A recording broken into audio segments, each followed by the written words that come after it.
Test. Hey, it's Evan from LUXBMX here, just back with another Frequently Asked Friday. We're getting some great questions coming through from you guys, and we'll definitely try to get through to every one that we get, but certainly keep hitting us up, and yeah, we'll see what we can do. First question we have today is in regards to bearings, so sealed bearings more specifically. I guess there's a lot of different standards that or specifications that different bearings come in. You may have one size bearing that comes in a range of different specs. If you've come from like a skateboard background, you're probably familiar with your ABEC 3, ABEC 5, ABEC 7, ABEC 9. That's basically going from your starting level moving up. Now the differences between sort of your ABEC 3s and ABEC 5s, ABEC 7s is simply just going to be the quality of the bearing. So you'll get better quality balls in the bearings and better quality seals, and that's kind of what dictates the quality of the bearing. So the higher you go with an ABEC 7, you'll find that obviously it's going to have better quality gear in it. It's a pretty universal standard, so it is something you can use as an indication. The other thing you see as well, and probably more in the race side of things, is you see some hybrid ceramic and ceramic bearings. Now, generally your hybrid ceramic bearings, that's going to be a ceramic ball, so it's a silicon nitride sort of ball in the bearing, which is a much harder surface, and it's much smoother and much rounder. So the benefit of that is that you don't necessarily have to have as much lubrication, and the bearing can run a lot smoother and generally a lot faster because there's less rolling resistance in the bearing itself. So that's kind of the benefit with that.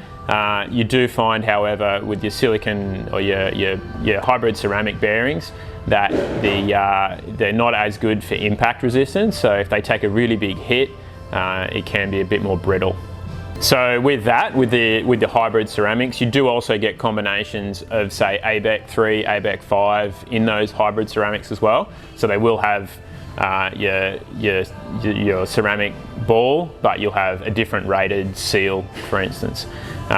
You also may see on some bearings, it might be like a 6802 is a fairly common driver bearing. You'll often see the 6802 with RS afterwards. It's just basically referring to the seal itself. So the bearing standard is the same, but then the type of seal is the RS specification. So sometimes you see that, sometimes you don't, but the bearing standard is the same.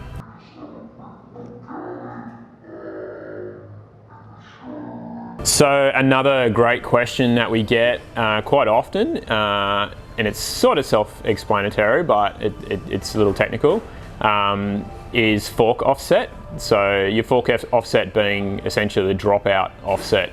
So you might, for instance, have like your Odyssey forks that have a number of different sort of your R32s or your R25s will have your slightly different offset, and so what that essentially means.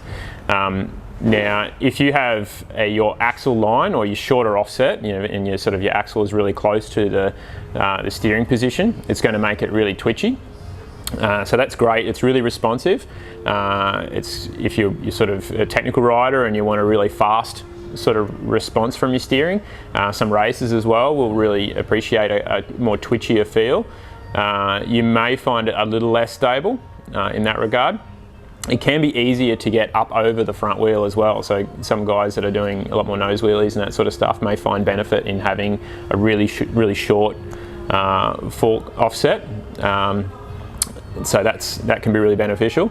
I guess if you swing all the other way to, say, the 32s, which is a bit more relaxed, it's actually more stable at high speeds. So you find that your dirt jumping guys and your guys that are riding a lot more kind of big transition, riding a lot faster, will generally appreciate a bit more offset on the forks.